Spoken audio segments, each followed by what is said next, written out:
On est enfermé 24 heures sur 24, 7 jours sur 7. Dans cet épisode de Derrière les barreaux, la surpopulation pénitentiaire menace de provoquer une émeute dans la prison. Lâchez-moi, laissez-moi tranquille. Les plus jeunes détenus craquent sous la pression. Ne prenez pas tout votre temps, c'est moi votre chronomètre. Les gardiens de la prison approfondissent donc leur entraînement en self-défense. C'est comme ça qu'on se fait tuer dans une prison. On peut pas s'imaginer ce que c'est de travailler ici tant qu'on n'en a pas fait l'expérience.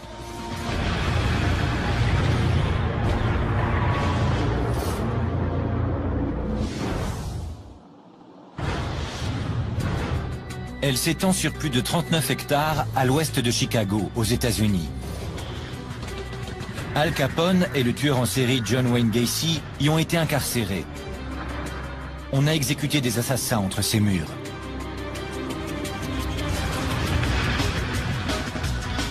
C'est un endroit charnière entre la liberté et la prison. Tous les détenus sont innocents jusqu'à preuve du contraire. Et chaque jour est un combat pour maintenir le contrôle. Aucune caméra n'a pu y avoir autant de liberté avant ce jour.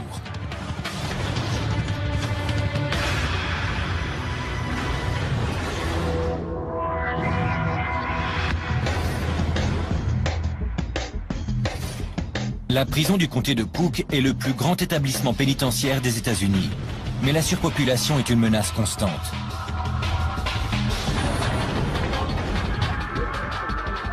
La prison est pleine à craquer et le personnel fait de son mieux pour maintenir l'ordre et éviter que les prisonniers ne récidivent. Chaque jour, de nombreux prisonniers arrivent. La tension monte et la violence éclate dans l'enceinte de la prison. Ici, vous avez de grandes chances de vous faire tuer, poignarder ou racketter. La section 11 est la plus perfectionnée de la prison du comté de Cook. Elle fait face au bâtiment principal et elle est équipée de caméras à chaque étage. Mais la technologie la plus perfectionnée n'empêchera jamais des prisonniers de se battre.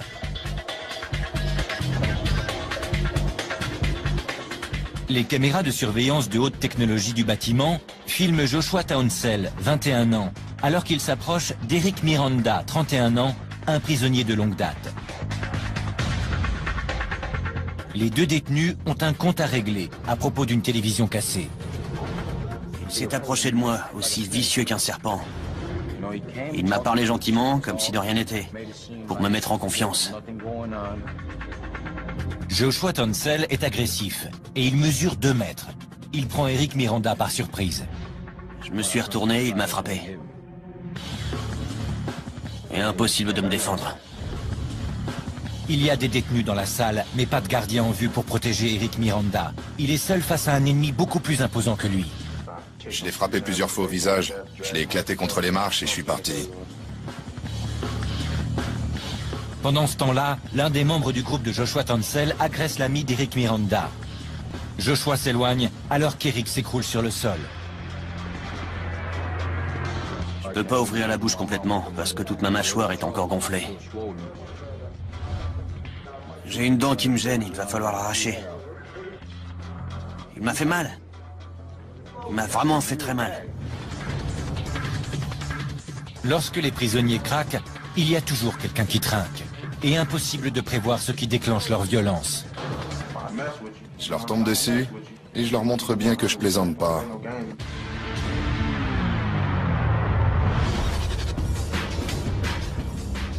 La section 5 reçoit de nouveaux venus.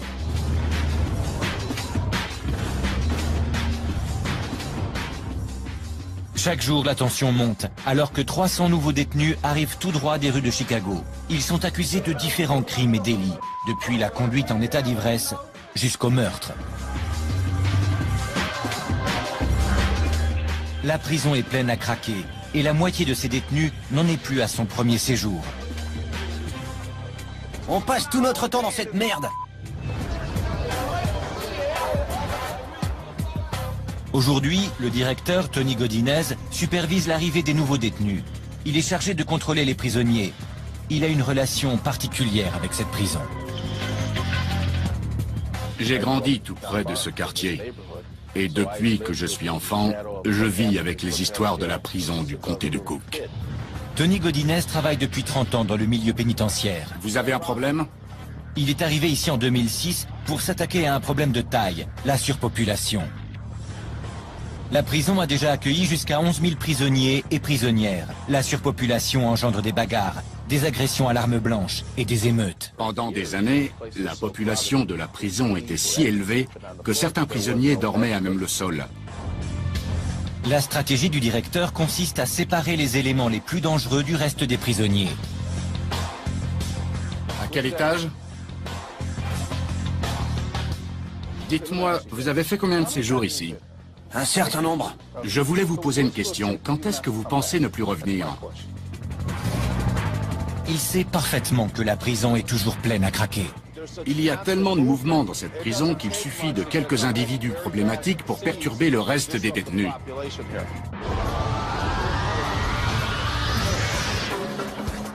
Les prisonniers sont de plus en plus nombreux à arriver et il faut déplacer d'autres détenus pour faire de la place. Paco Brown, 27 ans et membre du gang des Vice Lords, se rend à son procès. C'est un récidiviste. Il revient en prison après avoir été libéré en 2007. Il sait déjà à quoi s'attendre. Certains se font poignarder, d'autres se font agresser. C'est une question de lutte de territoire, en fait. Paco Brown aurait volé près de 70 000 € en espèces à un ferrailleur. C'est à l'intérieur de la prison du comté de Cook qu'il s'est fait tatouer ces 3 larmes. Elles peuvent représenter ses années d'activité au sein du gang ou encore le nombre de personnes qu'il a tuées. Elles sont tellement grandes qu'elles comptent presque double. C'est comme si j'en avais 6. Vous voyez ce que je veux dire? Paco refuse de nous révéler comment il les a obtenues.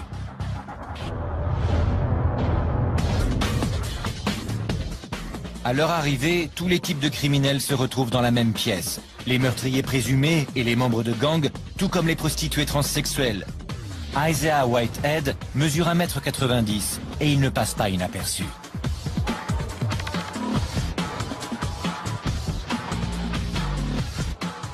Gardien, il faut qu'il passe par la sécurité et qu'il soit fouillé, mais pas ici. Cette fois-ci, Isaiah a été arrêté pour vol. J'ai été arrêté pour racolage 119 fois. Ils disent que j'ai volé un soutien-gorge, mais en fait c'était le mien. Je l'ai enlevé pour vérifier la taille. C'est pour ça qu'ils m'ont arrêté. Une fois en prison, Isaiah va devoir affronter les autres détenus, qui s'imagineront qu'il est faible. Il ne voit qu'une fille. Mais Isaiah ne se laissera pas faire. Faut savoir se défendre et les remettre à leur place. Ils vous traitent d'homosexuels ou de transsexuels. Certains prisonniers, enfermés avec des membres de gangs ou de dangereux criminels, craignent pour leur vie. Dans la section 9, ces prisonniers choisissent d'être mis en détention pour leur intérêt personnel, c'est-à-dire en détention protégée. Reconnaissables à leur combinaison jaune, ils préfèrent sacrifier la liberté dont ils pourraient profiter dans le grand quartier et être en sécurité.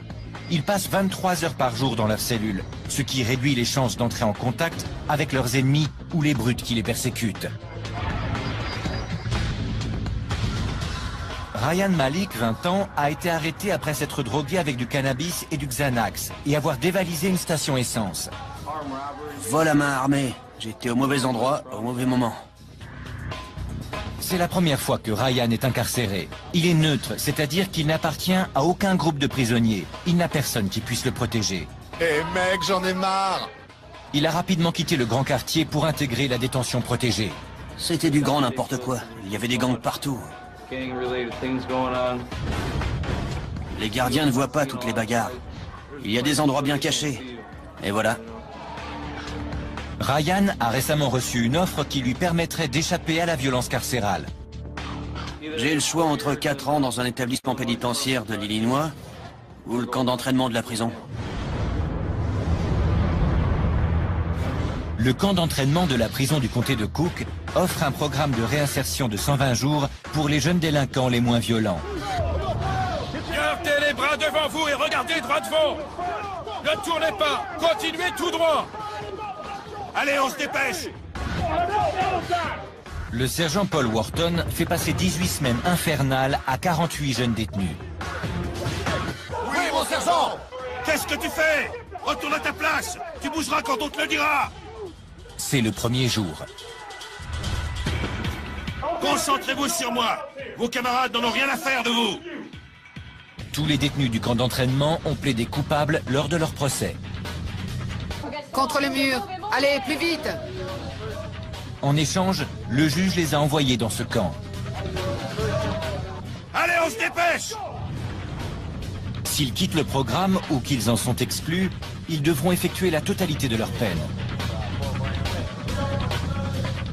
Ne prenez pas tout votre temps! C'est moi votre chronomètre! À suivre, un détenu craque et ne supporte plus la vie en prison.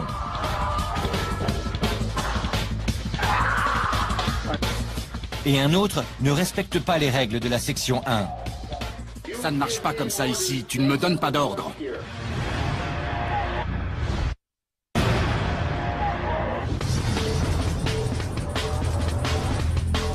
La prison du comté de Cook à Chicago aux États-Unis. Les cellules sont pleines et la tension monte parmi les détenus. La situation est véritablement explosive.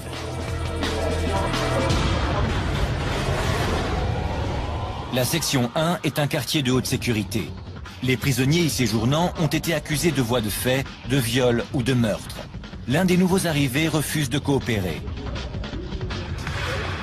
Il refuse de rentrer dans sa cellule. Le lieutenant Lal Darman, en poste, essaie une technique utilisée avec les enfants. Il va compter jusqu'à 3. Je vais te demander 3 fois d'entrer dans ta cellule. Si tu refuses la 3e fois, je t'enverrai du gaz. Le détenu refuse de bouger. Laissez-moi passer. Si le prisonnier devient agressif, les gardiens filmeront la scène et les images viendront compléter son dossier juridique. Les autres, reculez. Pour éviter qu'une arme ne termine dans les mains d'un détenu, les gardiens ne sont pas armés. Ils utilisent un gaz incapacitant pour maîtriser les prisonniers qui posent problème. Tandis que le lieutenant Lal Darman prépare son vaporisateur, le sergent Crook tente de convaincre une dernière fois le détenu de rentrer dans sa cellule. Il s'exécute enfin. Il faut que tu gères ce problème tout seul, avec ton cerveau. Tu es en prison, pas à l'hôtel. Ça ne marche pas comme ça ici, tu ne me donnes pas d'ordre.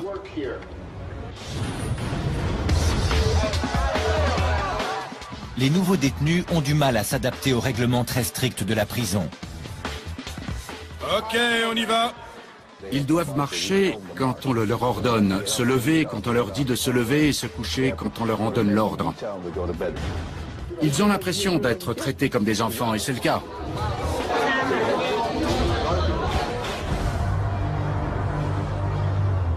Au sein de la section 2, la plus grande difficulté que rencontre Isaiah Whitehead est de maintenir son apparence féminine. Le jeune prostitué transsexuel n'a pas d'argent et il ne peut pas acheter de produits cosmétiques à l'intendance de la prison. Ses habitudes esthétiques et son look sont donc radicalement différents. La dernière fois que vous m'avez vu, j'étais pas complètement rasé. Mais j'étais pas aussi poilu que je le suis maintenant. C'est loin d'être l'idéal.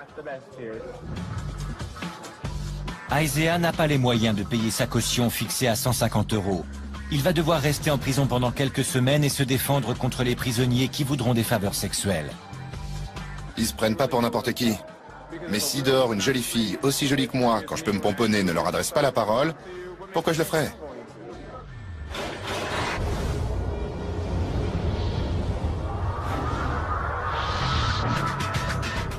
Dans la section 6, Paco Brown, 27 ans, obtient facilement ce qu'il veut. Ce n'est pas la première fois qu'il séjourne à la prison du comté de Cook, et sa réputation lui permet de se faire respecter. Je connais presque tout le monde ici. Il y a toujours quelques grandes pointures à connaître en prison. Et l'influence que vous avez dans la rue vous suit en prison. L'élément le plus important pour un séjour confortable en prison, c'est l'argent. Si vous avez de l'argent, vous pouvez vous en sortir. Si vous êtes fauché, même si vous avez des relations, vous allez galérer. Ici, c'est vraiment l'argent qui fait le bonheur.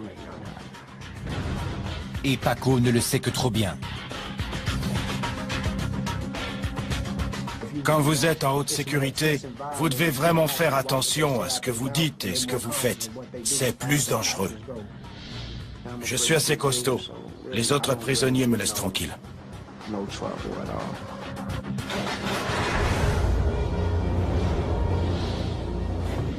Pour échapper à la prison, certains détenus optent pour le camp d'entraînement. De nombreux prisonniers attendent pendant des mois de pouvoir intégrer ce programme. Vous ne pouvez faire bonne impression que la première fois. Encore du nerf! Si ces jeunes délinquants terminent le camp d'entraînement et sont relâchés, ils ont 2 fois moins de chances de récidiver que les autres détenus. C'est bien compris? Oui, mon sergent! Le camp d'entraînement est extrêmement strict. Les prisonniers doivent faire de l'instruction, assister à des cours, et les sergents instructeurs passent leur temps à leur hurler dessus. Vous devriez avoir honte! Recommencez. Allez, plus vite. Levez bien votre plateau et gardez les pieds serrés. Ryan Malik a 20 ans, et il prend son premier repas au camp d'entraînement. Levez vos plateaux jusqu'à la poitrine et avancez! Même pendant leur repas, les prisonniers ne sont pas autorisés à se parler ni à se regarder. Vous ne savez pas vous comporter correctement? On va vous apprendre. C'est bien compris? Oui, mon sergent! Les prisonniers qui refusent d'obéir aux ordres sont vite remis à leur place. Va au coin. Quand l'un d'entre vous va au coin, il empêche les autres de pouvoir se reposer. Ils ne reçoivent que 5 avertissements avant d'être renvoyés de l'autre côté de la prison. Ok, on y va! Ces jeunes sont sous le choc. Ils ne pipent pas un mot. Et je vous garantis qu'ils n'ouvriront pas la bouche. Mais dans la section 9, le quartier de haute sécurité, c'est une autre histoire. Les gardiens doivent réagir. Un prisonnier a craqué. Éloigne-toi de la porte. Tyson Reed, 19 ans, accusé d'agression sexuelle, ne supporte pas d'être enfermé dans sa cellule. Il est maintenant dans la salle commune de la section 9, mais il refuse d'obéir aux ordres et de regagner sa cellule. Après qu'il a refusé plusieurs fois de retourner dans sa cellule, le sergent Zimny n'a plus le choix. Il doit utiliser son gaz incapacitant. Mais alors que le gaz lui brûle les yeux, Tyson continue à provoquer les gardiens. Il trébuche et le sergent Zimny en profite pour l'aveugler à nouveau. Cette fois-ci, le gaz est efficace. Ok, retourne-toi et mets les mains derrière le dos. Tout de suite! Mets les mains derrière le dos! Les gardiens parviennent à maîtriser le délinquant agité et l'emmènent pour qu'il se nettoie le visage. Enferme-le. Enfoiré. Dans la section 6, un jeune agressif est emmené après avoir frappé un gardien. Ne t'avise pas de me toucher. Reste tranquille. Il a refusé les menottes et a frappé un gardien au visage.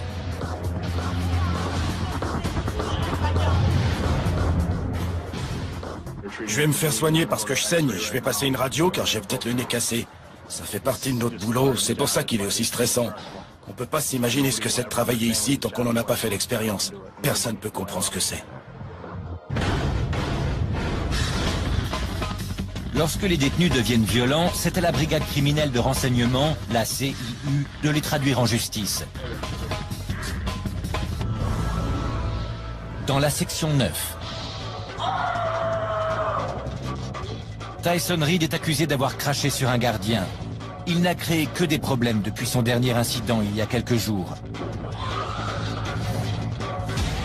Le jeune homme de 19 ans reçoit donc la visite des inspecteurs du CIU, Joe Duganzik et Jim McCaffrey.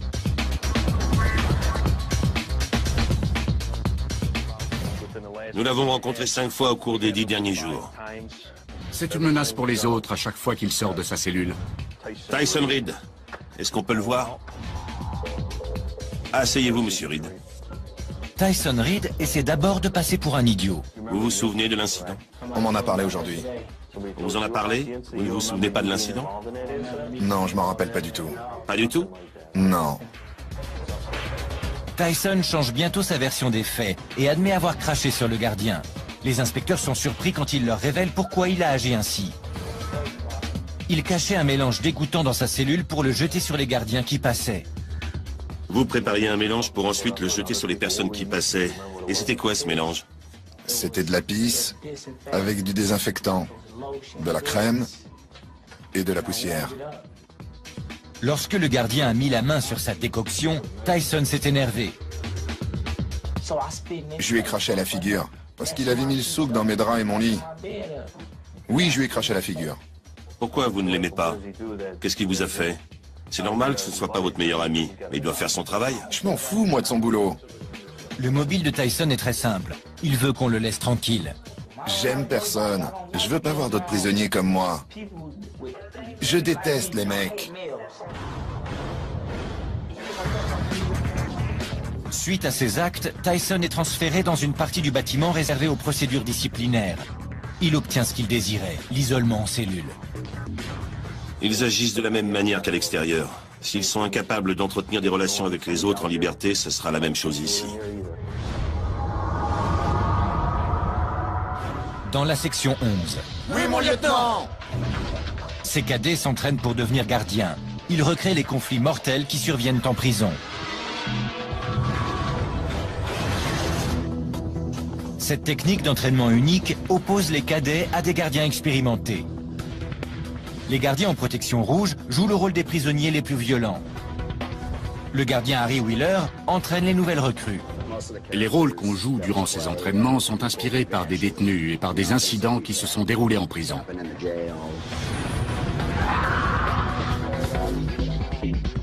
Les élèves rencontrent immédiatement des problèmes dès qu'ils demandent aux faux prisonniers de regagner leurs cellules. À vos cellules! Les cadets perdent rapidement le contrôle et la situation tourne au vinaigre. C'est terminé. Le prisonnier a pris le dessus, tu vois? Les faux prisonniers se jettent immédiatement sur la cadette Monique Cooper. Allez, défends-toi, sinon je vais te poignarder. L'instructeur James Banks fait tout de suite remarquer aux cadets que si l'exercice n'en était pas un, ils auraient tous eu de très gros problèmes. Ils allaient vous emmener dans leur cellule. La première chose qu'ils font quand ils repèrent une femme, c'est d'essayer de l'emmener dans leur cellule. Je peux vous poser une question? Oui, sergent. Vous étiez comment à ce moment-là? J'étais toute seule, sergent. Exactement. C'est à ce moment-là qu'on se retrouve avec un couteau sous la gorge. On ne va pas vous expliquer quoi faire une fois arrivé là. Votre vie est en danger et il faut prendre des décisions difficiles. À suivre, les gardiens de la section 1 découvrent quelque chose qui surprend même le personnel le plus chevronné. On ne voit jamais ce genre de choses. Je ne bougerai pas! Et les cadets doivent faire face à une situation terrifiante. J'ai récupéré l'arme!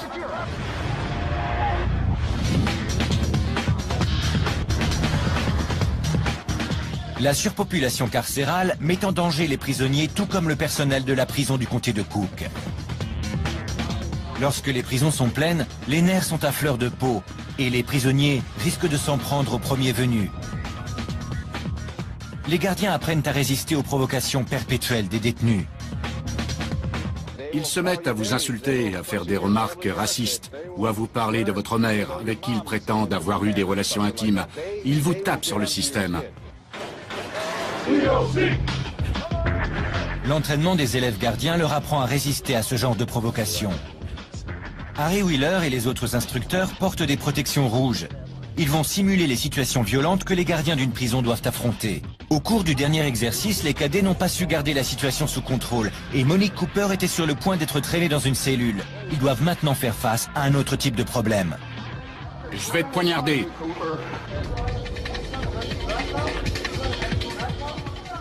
Ok les gars, tous à vos cellules.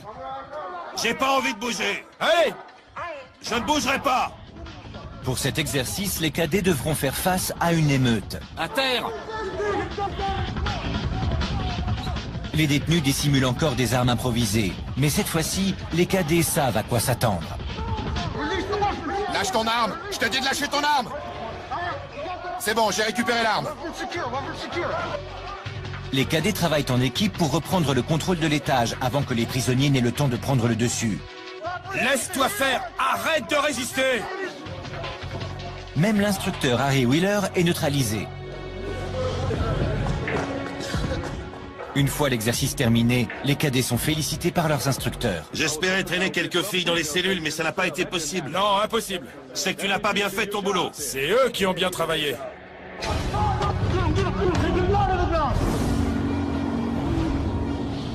Le bâtiment que les gardiens craignent le plus, c'est la section 1. Parmi les 1200 prisonniers de ce quartier de haute sécurité, nombreux sont ceux qui ont été inculpés pour meurtre ou viol. C'est l'endroit où circule le plus d'armes improvisées, fabriquées par les détenus. Les gardiens l'appellent l'usine à lames.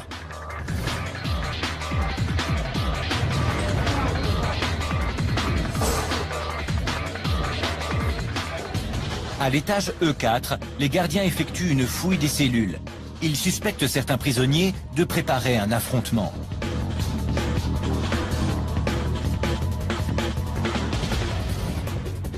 Alors que les prisonniers se trouvent dans la salle commune, les gardiens fouillent minutieusement les cellules, les couloirs et toutes les cachettes potentielles. Douglas Ptak fait une découverte surprenante. Un énorme sac d'alcool de contrebande. Il n'en a jamais vu d'aussi grand. C'est de l'alcool de contrebande. Sans aucun doute. On trouve de l'alcool fabriqué par les détenus dans beaucoup de prisons américaines. Il s'agit de pelures de fruits fermentés qu'ils mettent ensuite dans des pots en verre. Les gardiens continuent leur fouille à la recherche d'armes. Willie Robinson découvre quelque chose de très inquiétant. Une lame en métal de 10 cm cachée sous des produits d'entretien. Il ne plaisante pas, il avait l'intention d'attaquer quelqu'un. On peut tuer un homme avec une lame comme ça. Ce n'est pas une lame comme les autres. Il y a une rainure sur le côté qui sert de rigole pour que le sang puisse s'écouler plus rapidement que lors d'une hémorragie ordinaire et qu'elle puisse donc tuer plus rapidement. On ne voit jamais ce genre de choses. C'est peut-être pour liquider quelqu'un. Un gang cherche peut-être à se protéger d'un gang rival. Au camp d'entraînement de la prison, un détenu en possession d'une telle lame serait tout de suite envoyé devant un juge. Les prisonniers ne sont pas libres de leurs mouvements pour éviter de possibles bagarres.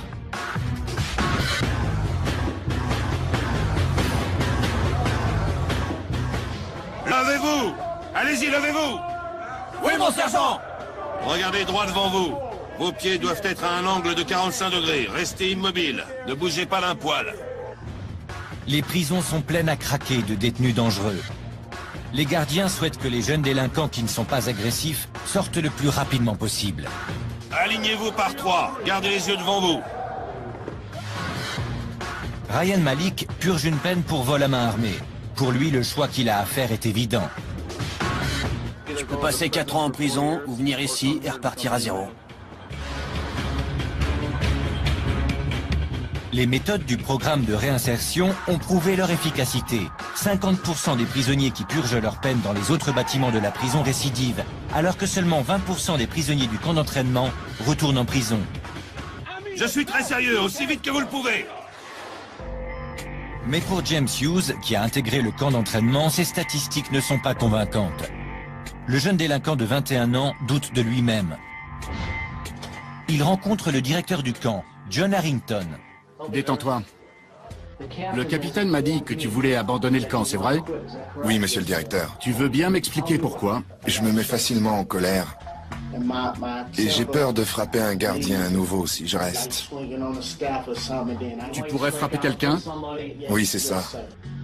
James est accusé de possession de drogue, notamment de 34 pilules d'ecstasy. S'il quitte le camp, il devra purger une peine de 3 ans de prison. 3 ans. 3 ans, d'accord. Tu ne préfères pas sortir d'ici dans 18 semaines plutôt que dans 3 ans? Si, monsieur. Tu n'as passé qu'une journée ici. Oui. Je crois que tu devrais être un peu plus patient. Reste encore une nuit et réfléchis. Il ne lui faut pas longtemps pour se décider. En résumé, James Hughes va quitter volontairement le camp d'entraînement. Il est parfaitement conscient qu'il va retraverser la rue et rester de l'autre côté. Il préfère passer 3 ans en prison que 4 mois en camp d'entraînement. Il est reconduit dans sa cellule avant d'être transféré en prison.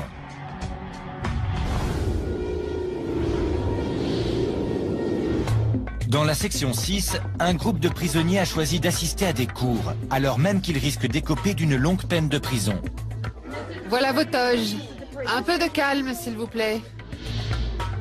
Ces 19 élèves sont inculpés de divers crimes, parmi eux des vols à main armée, des viols et des meurtres. Aujourd'hui, ils terminent le lycée. Le major de la promotion, Lawrence Dupri, est accusé d'homicide volontaire. Il faisait partie d'un gang et aurait tué un membre d'un gang rival durant une fusillade. Nous tous, ici présents, nous ferons ce que chacun doit faire dans la vie. Prendre des décisions. Certains feront le bon choix, d'autres le mauvais. Ça fait partie de la vie. Vous pouvez faire passer le pompon de votre toque à gauche. Félicitations! Au travail! Il n'y aura pas de fête de fin d'année pour ces jeunes lauréats. Ils regagnent leur cellule de 2,5 mètres sur 3. Ils resteront en prison jusqu'à ce qu'ils soient condamnés ou déclarés innocents. Vous avez en face de vous le major de la promo, qui retourne à sa cellule. La partie de la section 9 réservée aux étudiants est tout aussi dangereuse que le reste de la prison. Avancez! Une unité spéciale appelée équipe tactique d'urgence est chargée de maintenir l'ordre chez les détenus. On effectue des fouilles quotidiennes, ça n'arrête jamais. C'est notre travail. Chaque année, environ 100 000 détenus séjournent à la prison du comté de Cook. Même s'ils sont présumés innocents tant qu'ils n'ont pas été reconnus coupables, ils pourraient représenter une menace pour les autres détenus ou le personnel de la prison. Leur séjour dans cette prison n'est pas leur punition. C'est simplement un moyen de les séparer du reste.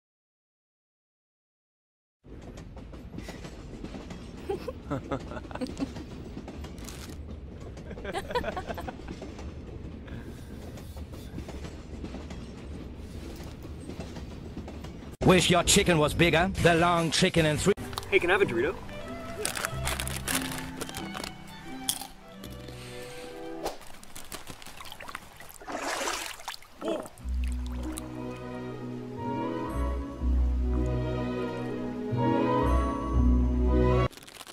Nice catch. Mom, Dad, this is Cindy. Cindy, yes. So nice to meet both of you. Nice to meet you finally. Travis has told us so much about you. All good things, I hope. Yes, of course. Good. Please, please, Thank welcome. you. Oh, Mom, no. Dad, this is Shannon. Oh, hi. Shannon? And this is Aaron. Hey, cutie. That is Jessica. Hi. Jenny, Sarah, Megan, Hi. Nicole, Elizabeth. Using mine. Relax. I'll have this all cleaned up. I'll make you a nice dinner. Love you. Bye. Bye, baby.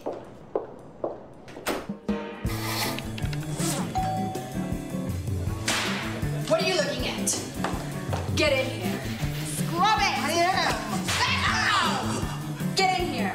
Going to a party. Two cups flour. Stir. Don't speak. Faster. Stir. Wow. You like? I slaved all day. De la société. Lorsque des prisonniers dépassent les limites, le directeur Tony Godinez ne peut pas se permettre d'y penser à deux fois. Hors de question de supporter des comportements difficiles. En cas de problème qui pourrait menacer la sécurité de la prison, on envoie une équipe.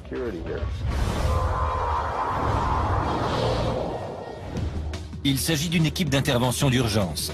Aujourd'hui, elle a pour mission la fouille de la zone scolaire de la section 9. Ok les gars, mettez-vous en ligne. On monte au 3A.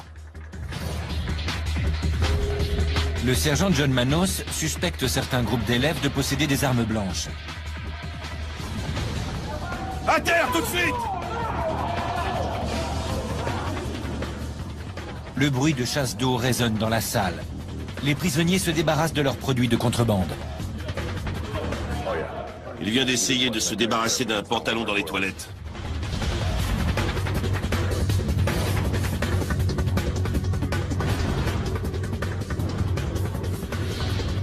Il découvre des messages codés passés d'un détenu à un autre. Ce sont des ordres venant d'un gang. Ils mettent 6 semaines à inventer un code que nous déchiffrons en à peine 30 secondes. Ce message dit qu'il y a 5 lames, 5 armes blanches à cet étage. On va passer notre journée à le fouiller.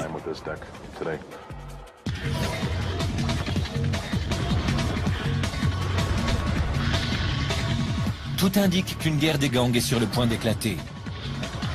C'est vraiment n'importe quoi. Le sergent Manos sait parfaitement d'où provient le message. J'ai des informations qui laissent à penser que ce message provient de cette cellule. Si ces objets sont utilisés, t'en subiras les conséquences. Si tu caches des choses dans ta cellule, tu ferais mieux de me le dire tout de suite. Le silence du prisonnier vient confirmer les soupçons du sergent. Ces détenus pourraient cacher quelque chose. J'ai également remarqué que certains détenus avaient placé leur matelas devant la porte de leur cellule. Ça peut signifier que l'atmosphère est tendue et qu'ils ont peur de se faire surprendre pendant leur sommeil. Les lames ne sont pas retrouvées. Elles ont certainement été jetées dans les toilettes. Mais le sergent n'a pas besoin d'en voir plus pour réagir. Écoutez tous! Je ne sais pas ce qui se passe là-haut, mais j'ai trouvé des messages qui indiquaient que vous êtes en guerre. Si c'était vrai, vous me le diriez? Non. Certains disent que oui et d'autres que non. Le sergent verrouille toute la zone. Les prisonniers seront enfermés dans leurs cellules, sans promenade, jusqu'à nouvel ordre. C'est pas logique du tout. Il n'y a pas grand-chose qui soit logique ici. C'est comme ça. Non, non, attends! Ils essaient de nous rendre dingues. Dans les couloirs de la section 9, Tyson Reed refuse toujours de coopérer.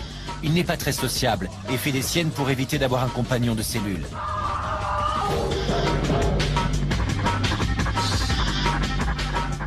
Depuis qu'il a craché sur un gardien, il a été accusé de 5 ou 6 autres délits.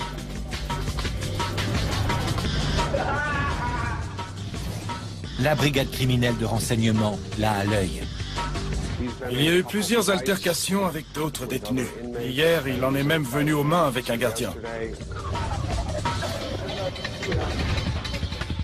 À l'aide de mouchoirs en papier et d'une ampoule chaude, Tyson a mis le feu à sa cellule. Lorsque les gardiens font sortir l'adolescent, il peut à peine respirer. La fumée envahit le reste de l'étage et les détenus se mettent à crier. On va mourir! Quel est ton problème aujourd'hui? Les gardiens emmènent Tyson et le conduisent à l'hôpital. Pourquoi tu as mis le feu? Le lendemain matin, il regagne sa cellule calcinée et explique pourquoi il a fait ça. J'ai allumé un feu. J'étais énervé. Fallait que je me défoule. Et il ne compte pas s'arrêter là. Vous voulez voir ce que je vais faire demain? Vous voulez voir? Dans le plus grand établissement pénitentiaire des États-Unis, la surpopulation menace de faire craquer les détenus.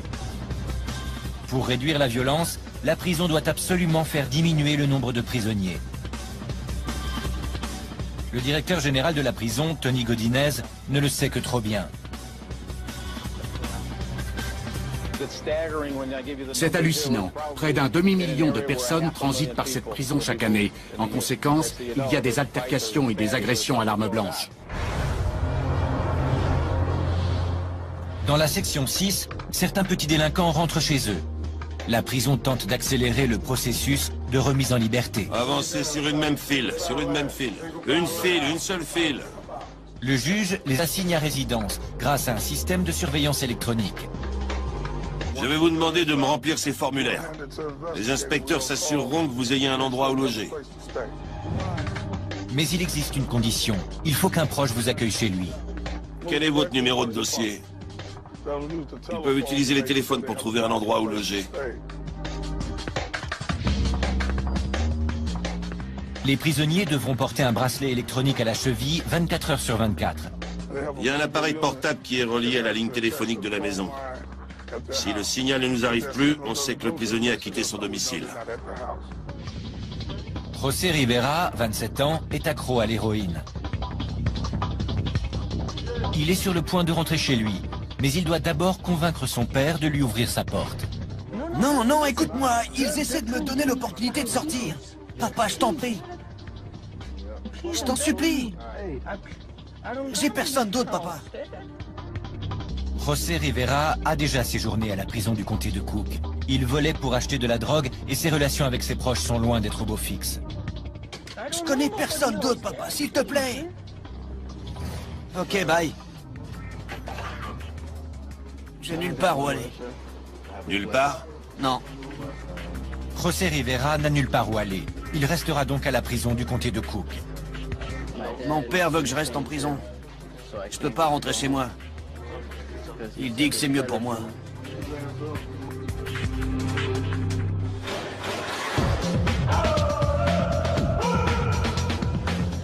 Asseyez-vous. De l'autre côté de la prison, Ryan Malik et les recrues de sa section portent également des bracelets électroniques. Aujourd'hui, il ne s'agit pas seulement de sortir de prison. Aujourd'hui, ils rentrent chez eux. Ryan Malik. C'est la remise des diplômes au camp d'entraînement. Bravo, vous avez réussi. Je vous félicite à nouveau. Continuez comme ça. Oui, monsieur le directeur! Cette cérémonie marque la fin de la première phase du programme du camp d'entraînement. Les instructeurs rappellent immédiatement aux prisonniers qu'ils seront encore sous contrôle judiciaire pendant les 8 mois suivants. N'oubliez pas d'apporter cet uniforme chaque fois que vous venez au rapport. Oui, mon sergent! Une fois que Ryan aura quitté le camp, il sera assigné à résidence pendant 4 semaines, puis en liberté conditionnelle.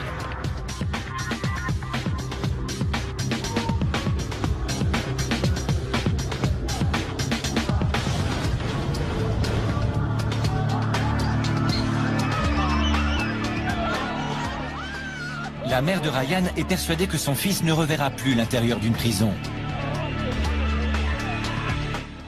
C'est très positif. Sa vie sera bien meilleure maintenant. Il voit les choses différemment.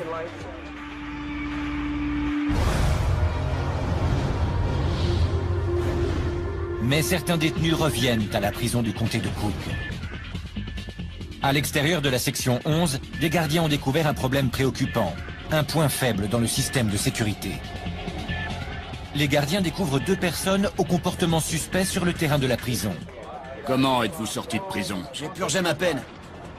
Et vous étiez où? Dans la section 11. Les 2 hommes ont été relâchés il y a quelques heures à peine. Et les gardiens m'ont communiqué par radio qu'ils t'avaient vu jeter de la contrebande. C'est pas vrai. Vous dites que c'était un caillou? Oui.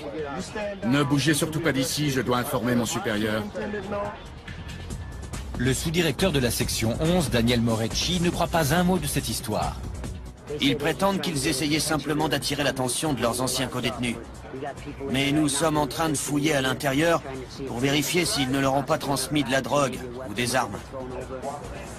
Les gardiens ne perdent pas de temps. Nous avons déployé des unités avec des chiens autour de la clôture. Quand pensez-vous arriver à l'extérieur? Envoyez un autre gardien, la zone à couvrir est vaste.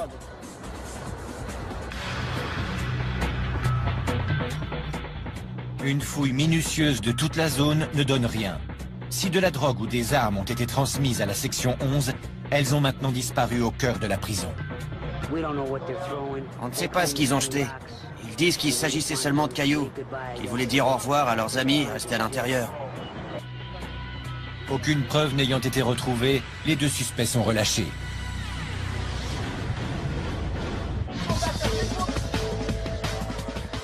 À la prison du comté de Cook, à Chicago, la surpopulation est un problème de taille.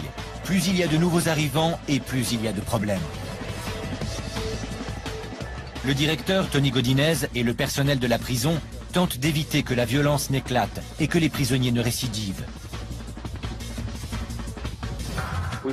Nous voyons avec inquiétude les prisonniers qui reviennent les uns après les autres. Si la situation ne change pas à l'extérieur, les risques que ces détenus récidivent et reviennent en prison sont très élevés.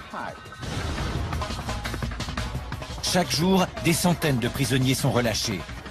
Quand vous entendez votre nom et votre prénom, levez la main bien haut, d'accord? Ceux qui ont suffisamment d'argent pourront payer leur caution avant leur procès. D'accord, désolé.